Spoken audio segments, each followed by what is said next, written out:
জি 24 ঘন্টায় স্পেশাল 24 নিয়ে আমি সব্যসাচী আপনাদের সঙ্গে। আচ্ছা, শুরুতে চলুন ট্রেনে চড়া যাক। ট্রেনে চাপলেন, ট্রেন ছাড়লো, সমতল জমি, বাড়ি ঘর ধান ক্ষেত পেরিয়ে ট্রেন ছুটছে ছুটছে, সেসব পেরিয়ে ট্রেন অনেকটা উঁচুতে, পাহাড়ি উপত্যকা, দূরে তুষার ঢাকা চূড়া দেখতে দেখতে দারুণ ট্রেন সফর। এরপর আফগানিস্তানের মাটি, রুখা সুখা বিশাল, দুর্গম হিন্দুকুশের বুক চিরে ঝিকঝিক। কাজাখস্তান উজবেকিস্তানে এলে আবার বিশাল তৃণভূমি, খোলা আকাশ, দূরে পাহাড়, কোথাও বিস্তীর্ণ মরুভূমিও আছে।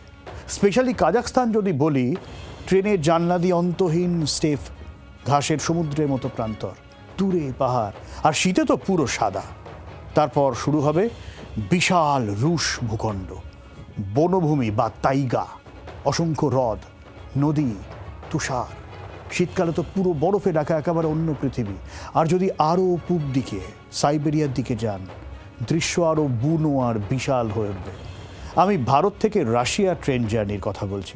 মানে রাশিয়া এমন প্রস্তাব দিয়েছে ভারতের কাছে, যদিও বিষয়টা আমাদের কাছে স্রেফ ঘোরাফেরার বিষয় নয়, অত্যন্ত জটিল অঙ্ক আছে এর পেছনে। আছে বিজনেস, জিওপলিটিক্স। কীরকম? এই রেলপথ তৈরিতে কতটা চ্যালেঞ্জ বলুন তো। আজ স্পেশাল 24-এ ট্রেনে চেপে রাশিয়া।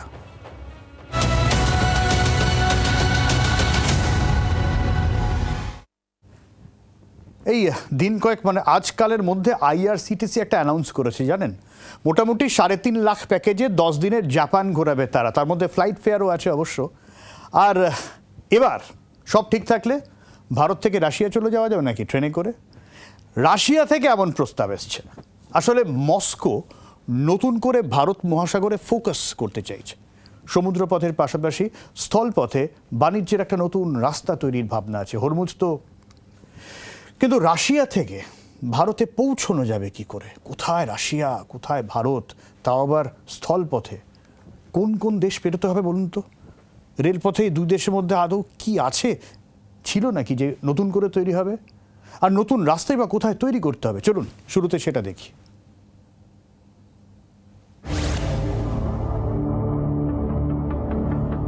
রাশিয়া থেকে দক্ষিণে নামার রাস্তা একটাই নয়, সামনে রয়েছে একাধিক সম্ভাব্য পথ। তার মধ্যে সবচেয়ে গুরুত্বপূর্ণ ইরান হয়ে ভারতের পথ। রাশিয়া থেকে মধ্য এশিয়া, সেখান থেকে তুর্কমেনিস্তান, তারপর ইরান, আর ইরান থেকে ভারত। এই রুটের সঙ্গে যুক্ত উত্তর দক্ষিণ পরিবহন করিডর। বহুদিন ধরে এই করিডরকে ঘিরে ভারত, ইরান আর রাশিয়ার মধ্যে যোগাযোগ বাড়ানোর চেষ্টা চলছে। রেল, সড়ক আর সমুদ্রপথ মিলিয়েই তৈরি হওয়ার কথা এই বাণিজ্য পথের।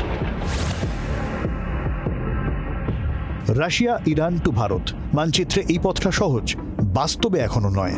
কারণ গোটা পথে সব রেলপথ তৈরি নেই। ইরানের রাশদ থেকে আস্তারা পর্যন্ত গুরুত্বপূর্ণ রেল সংযোগ এখনো বড় বাধা। এই অংশ তৈরি হলে রাশিয়া থেকে ইরান হয়ে ভারতের পথে পণ্য পরিবহন সহজ হবে। রাশিয়া থেকে ভারত পর্যন্ত সরাসরি রেল যোগাযোগ তৈরি সম্ভব কিনা খতিয়ে দেখা হচ্ছে। এর মধ্যে 2024 সালে রাশিয়া থেকে ইরান হয়ে ভারতের উদ্দেশ্যে 2টো কয়লার ট্রেন এসেছিল। অর্থাৎ এই রেলপথে পণ্য পাঠানোর নজির রয়েছে। এবার সেই যোগাযোগকেই আরও বড় পরিসরে নেওয়ার ভাবনা। রাশিয়া থেকে ভারত মহাসাগর পর্যন্ত তৈরি হতে পারে সরাসরি রেল সংযোগ। লক্ষ্য, রাশিয়ার পণ্যকে আরও সহজে ভারতীয় বাজারে পৌঁছে দেওয়া।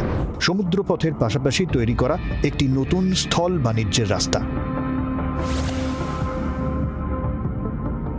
আরও একটা পথ রয়েছে আরও দক্ষিণে, রাশিয়া থেকে মধ্য এশিয়া, তারপর আফগানিস্তান, আফগানিস্তান থেকে পাকিস্তান, আর পাকিস্তান থেকে ভারত। এই পথের সঙ্গে জড়িয়ে রয়েছে মধ্য এশিয়া থেকে আফগানিস্তান হয়ে পাকিস্তানের রেল যোগাযোগের পরিকল্পনা। লক্ষ্য, মধ্য এশিয়ার পণ্যকে দক্ষিণ এশিয়ার বন্দরের সঙ্গে যুক্ত করা। এই নেটওয়ার্ক তৈরি হলে রাশিয়ার জন্যও দক্ষিণের নতুন দরজা খুলতে পারে। কিন্তু এই পথের সবচেয়ে বড় প্রশ্ন পাকিস্তানকে নিয়ে।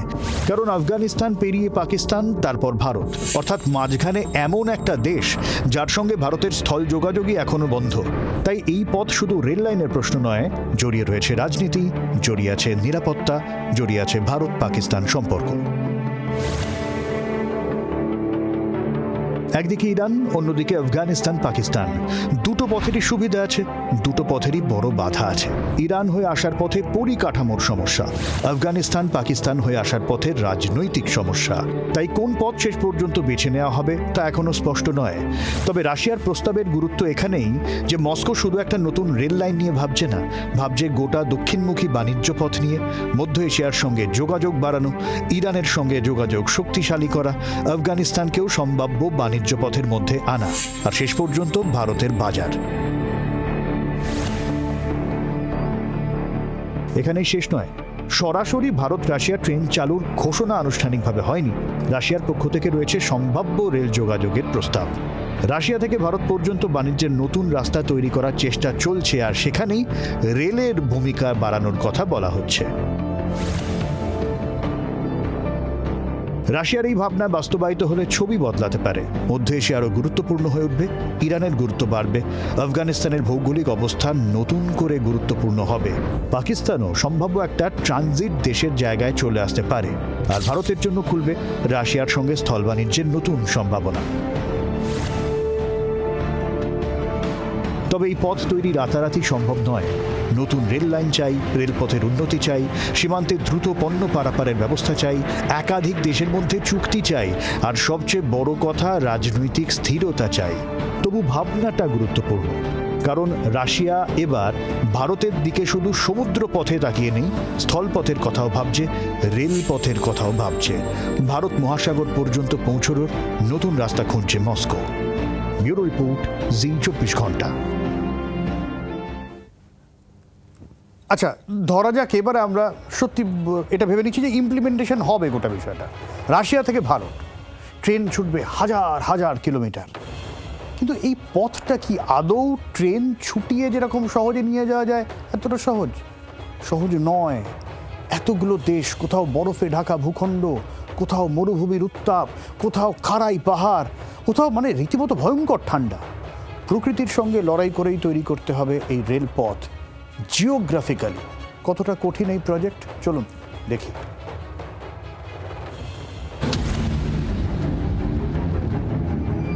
রাশিয়ার বিস্তীর্ণ অঞ্চল বছরের একটা সময় তীব্র ঠান্ডায় ঢাকা থাকে। কোথাও তাপমাত্রা নেমে যায় হিমাঙ্কের অনেক নিচে, বরফ জমে যায় রেল লাইনে, জমাট বাঁধে মাটি, তুষার ঝড়ে ব্যাহত হয়ে পড়ে ট্রেন চলাচল। ফলে রেল লাইন তৈরি করাই শুধু নয়, সারা বছর তা সচল রাখাও বড় চ্যালেঞ্জ।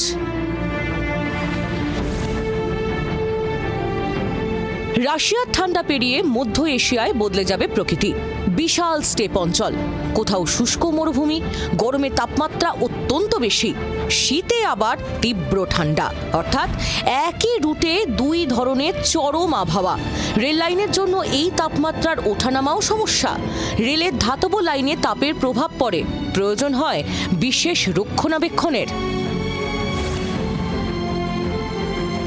তুর্কমেনিস্তান, ইরানের দিকের পথে রয়েছে শুষ্ক মরুভূমি অঞ্চল, ধুলো, বালি, জলের অভাব, দীর্ঘ দূরত্বে জনবসতি কম। এমন জায়গায় রেল লাইন তৈরি মানে শুধু ট্র্যাক বসানো নয়, শ্রমিকদের পৌঁছানো, নির্মাণ সামগ্রী পৌঁছানো, জল সরবরাহ, বিদ্যুৎ, স্টেশন, রক্ষণাবেক্ষণ সব কিছুর ব্যবস্থা করতে হবে। ইরানে ঢুকলে আবার বদলে যাবে ভূগোল। দেশের বড় অংশ জুড়ে পাহাড়ি অঞ্চল। রেলপথকে অনেক জায়গায় পাহাড় কেটে নিয়ে যেতে হয়, তৈরি করতে হয় সেতু আর সুড়ঙ্গ, অর্থাৎ মরুভূমির পর পাহাড়, সমতলের পর দুর্গম ভূখণ্ড। আর যদি রুট যায় আফগানিস্তান হয়ে, তাহলে চ্যালেঞ্জ আরো বড়। হিন্দুকুশ পর্বতমালা, দুর্গম পাহাড়, ভূমিকম্পের ঝুঁকি, কঠিন আবহাওয়া। এখানে রেল লাইন তৈরি করা বিশ্বের অন্যতম কঠিন রেল প্রকল্পগুলির মতোই জটিল হতে পারে।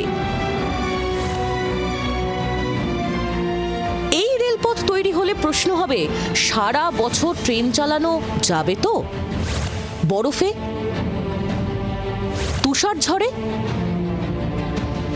মরুভূমির চরম গরমে, পাহাড়ি এলাকায়? কারণ কারণ একটা আন্তর্জাতিক রেল করিডোর মানে শুধু ট্র্যাক তৈরি নয়, প্রতিদিন সেটাকে সচল রাখতে হবে। রাশিয়া থেকে ভারতের ট্রেন ছুটবে, শুনতে যতটা সহজ, বাস্তবে ততটাই কঠিন। কারণ এই ট্রেনকে শুধু একাধিক দেশ নয়, পেরোতে হবে একাধিক জলবায়ু, বরফ থেকে মরুভূমি, মরুভূমি থেকে পাহাড়, আর সেই সব কিছুর মাঝেই তৈরি করতে হবে হাজার হাজার কিলোমিটারের রেলপথ। ব্যুরো রিপোর্ট, জি24 ঘন্টা।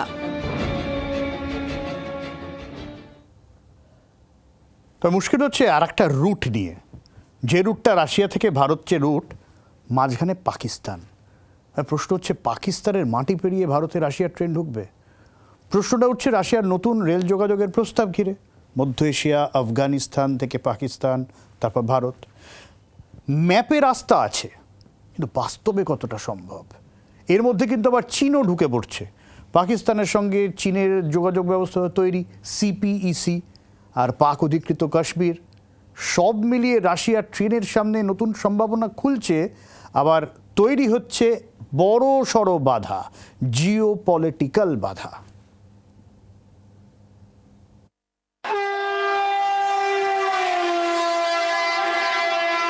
ভারতের সরাসরি রেলপথের প্রস্তাব দিয়েছে রাশিয়া। রাশিয়া থেকে দক্ষিণে নামার সম্ভাব্য পথের একটা যাচ্ছে আফগানিস্তান হয়ে, মধ্য এশিয়া থেকে আফগানিস্তান, তারপর পাকিস্তান, আর সেখান থেকে ভারতের দিকে সংযোগ। মানচিত্রে এই পথটা গুরুত্বপূর্ণ, কারণ মধ্য এশিয়ার দেশগুলোর সমুদ্রপথে যাওয়ার রাস্তা সীমিত। আফগানিস্তান তাদের দক্ষিণের দরজা, পাকিস্তান সেই দরজার পরের ধাপ। আর পাকিস্তানে রয়েছে আরব সাগরের বন্দর, অর্থাৎ মধ্য এশিয়া থেকে ভারত মহাসাগরের দিকে যাওয়ার একটা বড় করিডর তৈরি হতে পারে। এই পরিকল্পনার কেন্দ্রে রয়েছে আফগানিস্তান। মধ্য এশিয়ার দেশগুলোর সঙ্গে আফগানিস্তানের রেল যোগাযোগ বাড়ানোর চেষ্টা চলছে। উজবেকিস্তান হয়ে আফগানিস্তান হয়ে পাকিস্তান পর্যন্ত রেলপথ তৈরির ভাবনা রয়েছে। এই পথ তৈরি হলে মধ্য এশিয়ার পণ্য পাকিস্তানের বন্দরে পৌঁছতে পারবে। পাকিস্তানের করাচি বা গোয়াদার বন্দরের দিকে খুলবে নতুন রাস্তা। আর এখানেই রাশিয়ার আগ্রহ। রাশিয়া মধ্য এশিয়ার সঙ্গে সরাসরি যুক্ত, ফলে এই নেটওয়ার্ক ব্যবহার করে দক্ষিণে নামার সুযোগ তৈরি হতে পারে। আফগানিস্তান পেরিয়ে পাকিস্তান, তারপর ভারত। কিন্তু এখানেই তো সবচেয়ে বড় প্রশ্ন, ভারত কি পাকিস্তানের ওপর দিয়ে রাশিয়ার পণ্য ঢুকতে দেবে? পাকিস্তান কি ভারতকে সেই ট্রানজিট দেবে? ভারত পাকিস্তান সম্পর্কের ইতিহাস বলছে বিষয়টা মোটেই সহজ নয়। সীমান্তে উত্তেজনা রয়েছে, দুই দেশের মধ্যে বাণিজ্য বড় বাধার মুখে। তাই রেল লাইন থাকলেই ট্রেন ছুটবে না, দরকার হবে রাজনৈতিক সমঝোতা। পাকিস্তানকে দিতে হবে ট্রানজিটের অনুমতি, ভারতকে দিতে হবে নিরাপত্তার নিশ্চয়তা, রাশিয়াকে করতে হবে দীর্ঘমেয়াদী বিনিয়োগ। আর তিন দেশের সম্পর্কের বাইরে থাকবে না কিন্তু আফগানিস্তানও, যেখানে পাকিস্তানের সঙ্গে তাদের সম্পর্ক তো তলানিতে। অর্থাৎ একটা রেলপথের সঙ্গে জড়িয়ে যাবে চার দেশের রাজনীতি আর আকচাকচি। এখানে আবার ঢুকে পড়ছে চীন। পাকিস্তানের সঙ্গে চীনের বড় যোগাযোগ প্রকল্প রয়েছে। চীন পাকিস্তান অর্থনৈতিক করিডর সিপিইসি চীনের বেল্ট অ্যান্ড রোড পরিকল্পনার অন্যতম গুরুত্বপূর্ণ অংশ। এই করিডর চীনের পশ্চিমাঞ্চলকে পাকিস্তানের গোয়াদার বন্দরের সঙ্গে যুক্ত করছে। রাস্তাঘাট, রেল, বিদ্যুৎ, বন্দর, একাধিক পরিকাঠামো প্রকল্প রয়েছে এই ব্যবস্থার মধ্যে। ফলে পাকিস্তানের মাটিতে নতুন কোনো বড় বাণিজ্য পথ তৈরি হলে তার সঙ্গে চীনের স্বার্থও জড়িয়ে পড়বে। রাশিয়া যদি এই পথ ব্যবহার করতে চায়, তাহলে প্রশ্ন উঠবেই, এই রুট কি শুধু রাশিয়া, পাকিস্তান, ভারতের বাণিজ্য পথ হবে, নাকি চীনও এর মধ্যে নিজের প্রভাব বাড়াবে? আর এখানেই ভূগোল আরো গুরুত্বপূর্ণ হয়ে ওঠে। সিপিইসির একটা বড় অংশ চলে পাক অধিকৃত কাশ্মীরের মধ্যে দিয়ে। তার মধ্যে অনেকটা অংশ আবার চীনকে গিফট করে দিয়েছে পাকিস্তান। চীনের সঙ্গে পাকিস্তানের যোগাযোগের ক্ষেত্রে এই অঞ্চল কৌশলগতভাবে গুরুত্বপূর্ণ। এখন প্রশ্নটা উল্টো করে ভাবুন, যদি কোনোদিন পাক অধিকৃত কাশ্মীর ভারতের নিয়ন্ত্রণে আসে, তাহলে কি রাশিয়া থেকে ভারতের স্থল যোগাযোগের সমস্যা মিটে যাবে?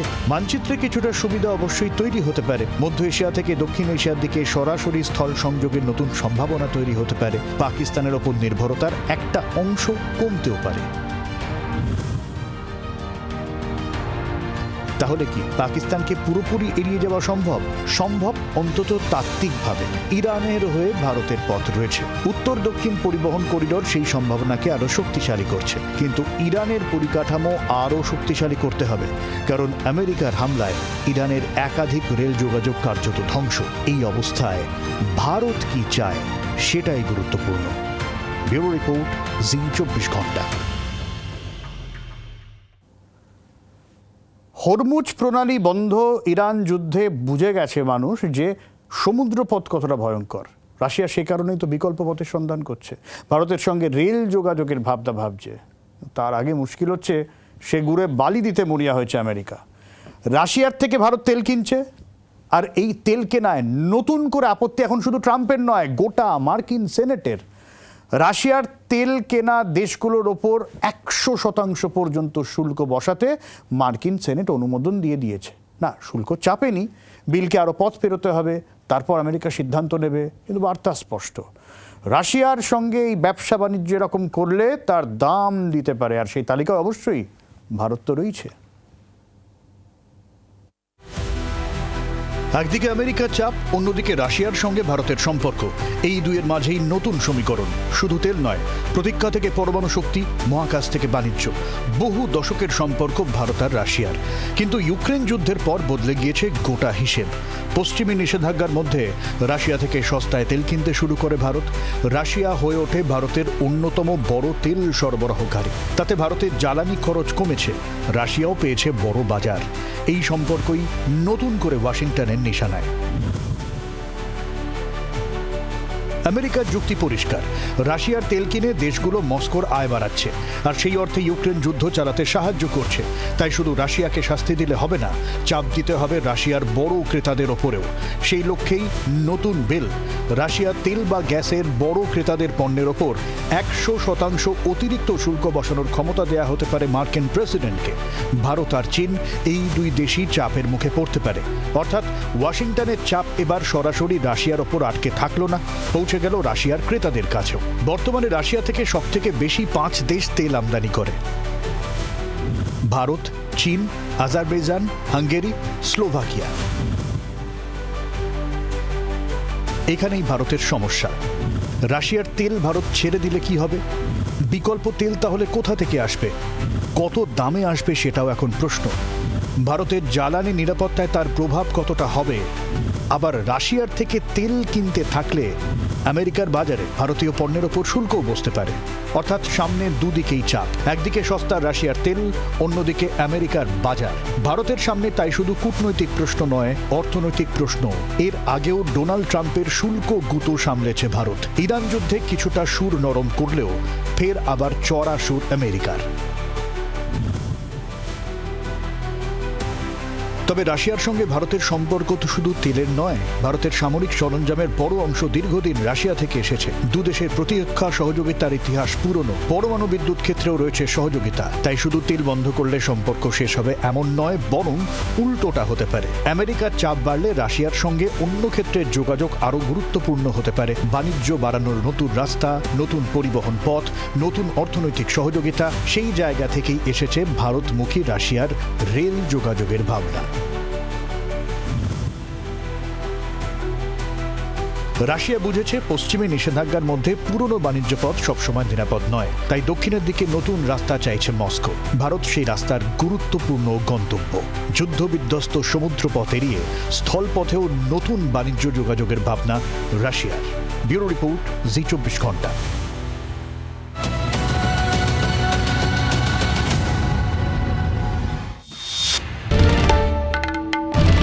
বাংলার আওয়াজ, বাঙালির আবেগ, জি 24 ঘন্টা।